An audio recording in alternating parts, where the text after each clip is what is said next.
पाकिस्तान से न्यूज आ रही है कि पाकिस्तान में जो पेट्रोल की कीमतें वो ऑलमोस्ट 1 लीटर जो है अब 237 पाकिस्तानी रुपए पे चला गया है दोस्तों। तो आइए समझेंगे कि पाकिस्तान में क्या हो रहा है, क्यों पेट्रोल के प्राइसेस इतने हाई हैं, और पाकिस्तान की इकोनॉमी को भी समझने की कोशिश करेंगे कि उनकी इकोनॉमी में क्या फंडामेंटल प्रॉब्लम्स हैं जिसकी वजह से पाकिस्तान की जनता को आज ये दिन देखने पड़ रहे हैं। दोस्तों, जैसा कि आप देख सकते हैं, अलग अलग मीडिया हाउसेस ने इस रिपोर्ट को कवर किया है कि पाकिस्तान में अब 1 लीटर पेट्रोल जो है वो 240 पाकिस्तानी रुपीस के पास पहुंच गया है, जो कि बहुत हाई अमाउंट है। दोस्तों, हमने रिसेंटली देखा है कि पाकिस्तान में सिचुएशन बहुत खराब है, इनके इकोनॉमिक पैरामीटर्स बहुत खराब हैं, और इस वीडियो में हम यही समझने की कोशिश करेंगे कि पाकिस्तान क्यों स्ट्रगल कर रहा है। दोस्तों, इस खबर की और मैं आपको डिटेल दे देता हूं कि जो हाइक हुआ है पेट्रोल प्राइस का वो 1.45 पाकिस्तानी रुपीस पर लीटर हुआ है। अब आप ये कह सकते हैं कि ये तो केवल 1.5 रुपए ही बढ़ा है, इसमें क्या बड़ी बात है। पर अगर आप देखेंगे कि जो प्राइस है एक्चुअली वो 237 पाकिस्तानी रुपीस पर लीटर चला गया है, जो कि आम आदमी के लिए दोस्तों एक बहुत बड़ी अमाउंट है। तो पाकिस्तान के लोगों के लिए ये बहुत बड़ी अमाउंट है, और जैसा कि वहां पर हालात हैं तो उसके हिसाब से ये काफी काफी हाई प्राइस है। दोस्तों, आइए पाकिस्तान की इकोनॉमी पे नजर डालते हैं और देखते हैं कि उनकी इकोनॉमी के हाल क्या है। तो इस ग्राफ में अगर आप देखेंगे दोस्तों, तो पहले ग्राफ में आपको समझ में आएगा कि पाकिस्तान के पास जो अभी फॉरेन रिजर्व्स बचे हुए हैं दोस्तों, ये जुलाई का डेटा है, सिर्फ 9.8 बिलियन डॉलर्स। दोस्तों, ये उनके 2 महीने के इंपोर्ट्स को ही कवर करता है। बहुत ही खराब सिचुएशन में है उनके फॉरेन फॉरेक्स रिजर्व्स। बांग्लादेश के पास कंपैरेटिवली ऑलमोस्ट 40 बिलियन डॉलर्स हैं, और बाकी जो श्रीलंका का भी हमें पता है कि श्रीलंका में भी हालत खराब है। मगर पाकिस्तान जैसा देश जो 25 ऑलमोस्ट 25 करोड़ की आबादी वाला देश है, और जो काफी हैवी अमाउंट जो इंपोर्ट करता है, और अपनी मैक्सिमम नीड्स के लिए पाकिस्तान डिपेंडेंट है दोस्तों। पाकिस्तान में ऐसा कुछ प्रोड्यूस होता नहीं है। तो सिर्फ 2 महीने का इंपोर्ट इनके पास जो है बचा हुआ है। अगर आप इन्फ्लेशन रेट देखेंगे तो ऑलमोस्ट 25% जो है ये इनका इन्फ्लेशन रेट हो गया है दोस्तों, बहुत हाई। इनसे आगे सिर्फ श्रीलंका है और कोई नहीं है दोस्तों।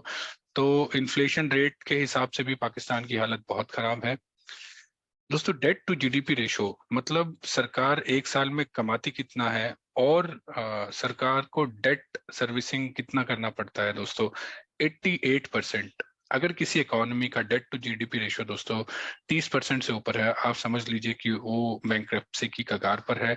श्रीलंका बहुत हाई है, हमने देखा है श्रीलंका में क्या हाल चल रहे हैं। और पाकिस्तान का जो 88% डेट टू जीडीपी रेशो है, तो 88 रुपीज जो ये कमाते हैं साल में दोस्तों, 100 में से वो तो इनके डेट सर्विसिंग में ही चले जाते हैं। दोस्तों, ये ग्राफ जो आप राइट साइड में देख रहे हैं, इसको भी समझना बहुत जरूरी है दोस्तों। अगले 3 साल में पाकिस्तान को $6.5 बिलियन की डेट सर्विसिंग करनी पड़ेगी दोस्तों। पाकिस्तान एक करंट अकाउंट सरप्लस कंट्री तो है नहीं, करंट अकाउंट डेफिसिट है उनके पास। ऑलमोस्ट 88% जीडीपी उनकी डेट सर्विसिंग में चली जाती है।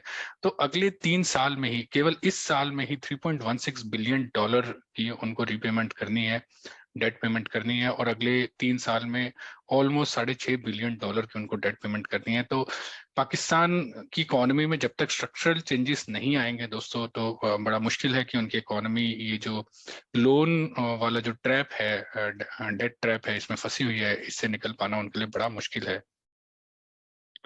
दोस्तों, आइए देखते हैं आईएमएफ क्या प्रोजेक्ट करता है पाकिस्तान की ग्रोथ, और साथ में हम इंडिया और बांग्लादेश की भी ग्रोथ देखेंगे दोस्तों। अगर मैं आपको दिखाऊं तो जो रेड लाइन है वो पाकिस्तान की प्रोजेक्टेड लाइन है। जो आईएमएफ प्रोजेक्ट करता है दोस्तों, पाकिस्तान की जो ग्रोथ है वो ऑलमोस्ट 4% के आसपास प्रोजेक्ट करता है 2022 में, 2022-23 फिस्कल ईयर में। इन कंपैरिजन अगर आप देखेंगे बांग्लादेश की जो ग्रोथ है वो आईएमएफ ऑलमोस्ट 6.5% प्रोजेक्ट करता है। और दोस्तों, इंडिया तो इनसे काफी ऊपर ग्रो कर रही है, ऑलमोस्ट 8% के आसपास इंडिया ग्रो कर रही है। तो पाकिस्तान की जो सिचुएशन है in terms of growth also वो बहुत अच्छी नहीं है।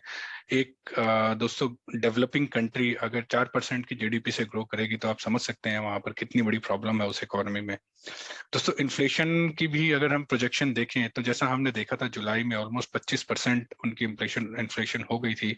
अगस्त में ये शूट अप होकर 27.3% जो है उनकी इन्फ्लेशन पहुंच गई थी दोस्तों, जो ईयर ऑन ईयर जो बड़ी है उनकी इन्फ्लेशन। तो इकोनॉमी वाइज पाकिस्तान बहुत स्ट्रगल कर रहा है, ये हमें ये सब पैरामीटर्स देख के पता चलता है। और एक और इंटरेस्टिंग खबर दोस्तों जो मेरे सामने आई थी कि हर 3 रुपए में से 1 रुपया पाकिस्तान ने पिछले 10 साल में डेट सर्विसिंग में लगाया है। अगर आप उनकी डेट की हालत देखेंगे दोस्तों, तो पिछले 1 साल में उन्होंने $38 बिलियन डेट जो है कर्जा अपने ऊपर एक्स्ट्रा चढ़ा लिया है, जो कि ऑलरेडी $204 बिलियन था। तो ऑलमोस्ट आप बोल सकते हो कि $250 बिलियन का डेट आज की डेट में पाकिस्तान के ऊपर है, जिसमें से डोमेस्टिक डेट है जो उनका वो ऑलमोस्ट $130 बिलियन का है। 1 साल के अंदर अंदर ऑलमोस्ट $20 बिलियन का डोमेस्टिक डेट उठा चुके हैं और बाकी उनका एक्सटर्नल डेट है। दोस्तों जैसा हमने अभी देखा कि कर्जे में डूबी हुई इकोनॉमी है और फॉरेन एक्सचेंज रिजर्व्स इनके पास है नहीं। $39.58 बिलियन का इनका ट्रेड डेफिसिट रहता है। $72 बिलियन का इनका इंपोर्ट बिल होता है दोस्तों। इसमें से ऑलमोस्ट 50% तो इनका petroleum petroleum and oil product को इंपोर्ट करने में ही लग जाते हैं। हम अगली स्लाइड में समझेंगे कितना तेल ये इंपोर्ट करते हैं। तो इन सब को टाइट करने के लिए और अपने फॉरेन रिजर्व्स को बढ़ाने के लिए पाकिस्तान की गवर्नमेंट दोस्तों अनफॉर्चुनेटली फिर से डेट पर ही ज्यादा फोकस कर रही है। चाइना से $2.5 बिलियन का उन्होंने डेट लिया है, और आईएमएफ से भी $1.1 बिलियन का उन्होंने जो कर्जा लिया है।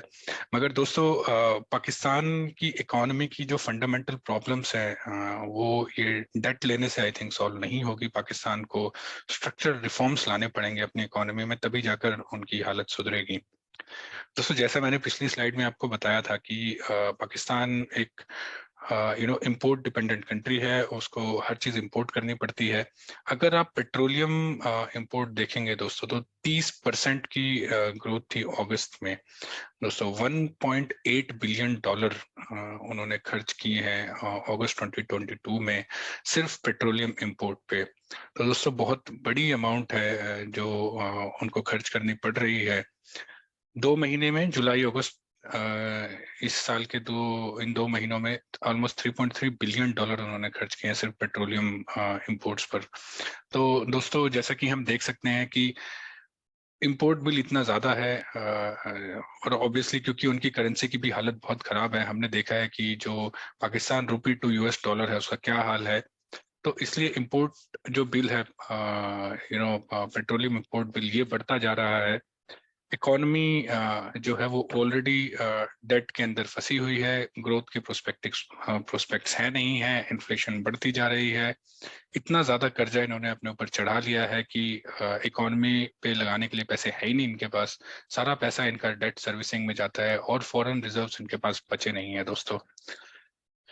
तो दोस्तों अब समझेंगे कि इस सब के बीच में क्या है ऐसा जिसकी वजह से पाकिस्तान इस प्रॉब्लम में है। दोस्तों वीडियो बहुत लंबा हो जाएगा अगर मैं सारी चीजें डिस्कस करने में चलूं, तो शॉर्ट में समझेंगे। दोस्तों एक तो बड़ा रीजन ये है कि अभी पाकिस्तान में कोई भी इन्वेस्टमेंट नहीं करना चाहता।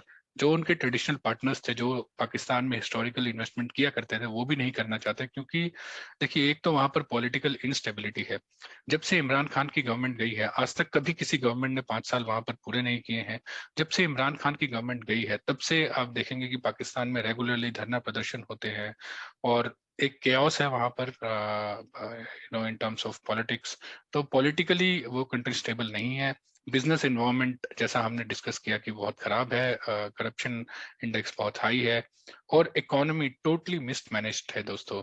रेमिटेंसेस जो पाकिस्तान में आती हैं वो एक काफी हाई नंबर है और वो एक बहुत बड़ा सेविंग फैक्टर है पाकिस्तान की इकोनॉमी का। वरना तो आपने पाकिस्तान की इकोनॉमी के हाल देख ही लिए हैं दोस्तों कि क्या इनकी ग्रोथ प्रोस्पेक्ट्स हैं और क्या इनकी फॉरेक्स रिजर्व्स की सिचुएशन है। दोस्तों रिसेंट जो पाकिस्तान में फ्लड्स आए हैं उन पर भी बात करना जरूरी है। उन्होंने काफी तबाही मचाई है। $30 बिलियन का डैमेज एस्टिमेट किया जाता है दोस्तों और ऑलमोस्ट 3.5 करोड़ लोग जो है वो डिस्प्लेस हुए हैं इन फ्लड से। 18,000 स्क्वायर किलोमीटर का जो एग्रीकल्चर लैंड था वो एकदम वाइप्ड आउट हो गया है। तो इस साल एग्रीकल्चर ग्रोथ जो है वो या तो जीरो रहेगी या तो नेगेटिव रहेगी, जिसको पाकिस्तान ने 3.9% टारगेट किया हुआ था।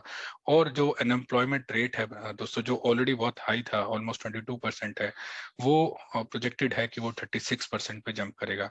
तो ओवरऑल दोस्तों ये साल और आने वाले कुछ साल लगता नहीं है कि पाकिस्तान के लिए बहुत अच्छे होने वाले हैं, क्योंकि उनकी रेगुलर डेट पेमेंट्स उनको करनी है और कोई ऐसे सोर्सेस ऑफ इनकम उनके पास है नहीं जो इकोनॉमी से निकल के आए, और काफी हद तक एक बड़ी अमाउंट उनको अपनी डेट सर्विसिंग में लगानी पड़ती है।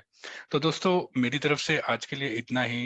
इंटरेस्टिंग होगा देखना कि कैसे पाकिस्तान इस सारे क्राइसिस को टाइड ओवर करता है और क्या वहां पर सिचुएशन बनती है। दोस्तों अगर आपको ये कंटेंट पसंद आता है तो मेरी आपसे रिक्वेस्ट है कि आप इस चैनल को लाइक कीजिए, वीडियो को सॉरी चैनल को लाइक कीजिए, वीडियो को लाइक कीजिए, चैनल को सब्सक्राइब कीजिए और मुझे मोटिवेट कीजिए ताकि मैं ऐसे अच्छे अच्छे वीडियोस आपके लिए लाता रहूं। धन्यवाद।